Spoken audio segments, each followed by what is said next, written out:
పోలవరంపై కేంద్రం కీలక నిర్ణయం తీసుకుంది. ప్రాజెక్టు పూర్తి చేసేందుకు డెడ్లైన్ పెట్టింది. అలాగే నిధుల విడుదలకు కూడా కేంద్రం గ్రీన్ సిగ్నల్ ఇచ్చింది. ఏపీ జీవనాడి పోలవరం ప్రాజెక్టు నిర్మాణంపై కేంద్ర ప్రభుత్వం కీలక ప్రకటన చేసింది.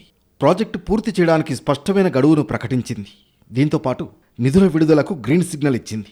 ఎట్టి పరిస్థితుల్లోనూ 2027 జూన్ నాటికి పూర్తి చేస్తామని కేంద్రం స్పష్టం చేసింది. పనుల వేగాన్ని పెంచాలని అధికారులను ఆదేశించింది.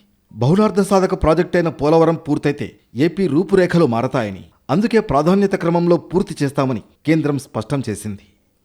ప్రాజెక్టు పనులకు నిధుల కొరత లేకుండా చూసేందుకు కేంద్రం అదనంగా 3,300 కోట్లను విడుదల చేసేందుకు అంగీకరించింది. ఇటీవలే కేంద్ర ప్రభుత్వం పోలవరం పనుల కోసం 2,300 కోట్లు విడుదల చేసింది. తాజాగా ప్రకటించిన నిధులతో కలిపి పోలవరం నిర్మాణానికి ఆర్థిక వెసులుబాటు కలగనుంది. ఈ నిధులను సెప్టెంబర్ నాటికి విడుదల చేసే అవకాశం ఉంది.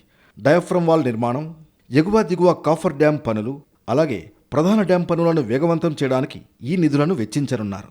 ప్రాజెక్టు పురోగతిపై ఢిల్లీలో కీలక సమావేశం జరిగింది. కేంద్ర జలశక్తి శాఖ కార్యదర్శి కాంతారావుతో ఏపీ ప్రధాన కార్యదర్శి సాయి ప్రసాద్, జలవనరుల శాఖ సలహాదారు, ఇతర ఉన్నతాధికారులు భేటీ అయ్యారు. ఈ సమావేశంలో ప్రాజెక్టు నిర్మాణంలో ఎదురవుతున్న సాంకేతిక సమస్యలు, ఎగువ రాష్ట్రాల అభ్యంతరాలు, ముంపు ప్రభావంపై సుదీర్ఘంగా చర్చించారు.